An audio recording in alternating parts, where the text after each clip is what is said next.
আদায় করি আলহামদুলিল্লাহ। আমি যেদিন প্রথম এই বিদ্যালয়ে এসেছিলাম সেদিন অনেক কান্না করেছিলাম যে আমি বিদ্যালয়ে যাব না যাব না যাব না, কিন্তু আম্মু চেঁচামেচিতে অবশ্যই স্কুলে আসা লাগতো। আজ সেই বিদ্যালয় ছেড়ে আমাদের চলে যেতে হবে।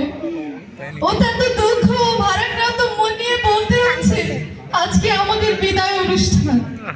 যদিও আমি মনে করি এটি একটি বিদায়ের আনুষ্ঠানিকতা মাত্র, আসলে আমাদের হৃদয় থেকে যাবে ক্যাম্পাস। আজকের দিনটা আমাদের জন্য অত্যন্ত আবেগঘন। দেখতে দেখতে দীর্ঘ 5 বছরের শিক্ষা জীবন শেষে আজ আমরা বিদায়ের দ্বার টানছি। এই প্রতিষ্ঠানের প্রতিটি ধূলিকণা, প্রতিটি কক্ষ আর সবুজ মাঠ ঘাট সবকিছুতে মিশে আছে আমাদের হাজারো স্মৃতি। এই বিদায় শুধু এক স্কুল ছেড়ে যাওয়া নয়, এ যেন নিজের ঘর ছেড়ে অচেনা গন্তব্যে পা বাড়ানো। সেই ছোটবেলায় বাবা মার হাত ধরে বিদ্যালয়ে যাওয়া, তারপর আস্তে আস্তে ক খ গ ঘ ABCD শেখা, ক্লাস 1 এ ভর্তি হলাম, তারপর 1 2 3 4 করে দেখতে দেখতে চলে গেল 5টি বছর। তারপর ক্লাস 6 এ ভর্তি হলাম।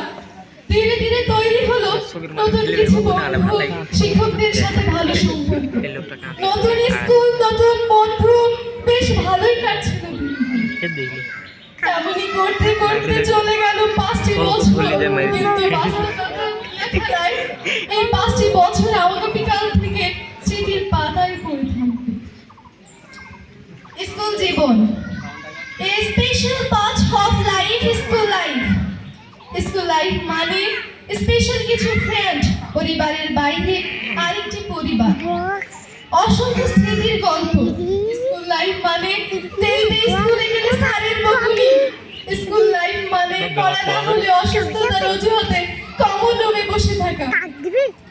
স্কুল লাইফ মানে বৃষ্টির দিনে স্যারকে নিয়ে গানের ক্লাস করা আর টিফিন টাইমের অপেক্ষা করা, তারপর সবাই মিলে ভাগাভাগি করে খাওয়া। আমার কাছে মনে হয় school life is the best life.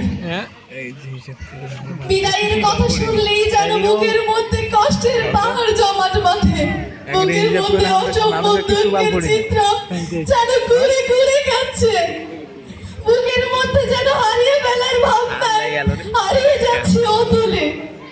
দেখতে দেখতে কিভাবে 5টি বছর কেটে গেল সেটা চোখের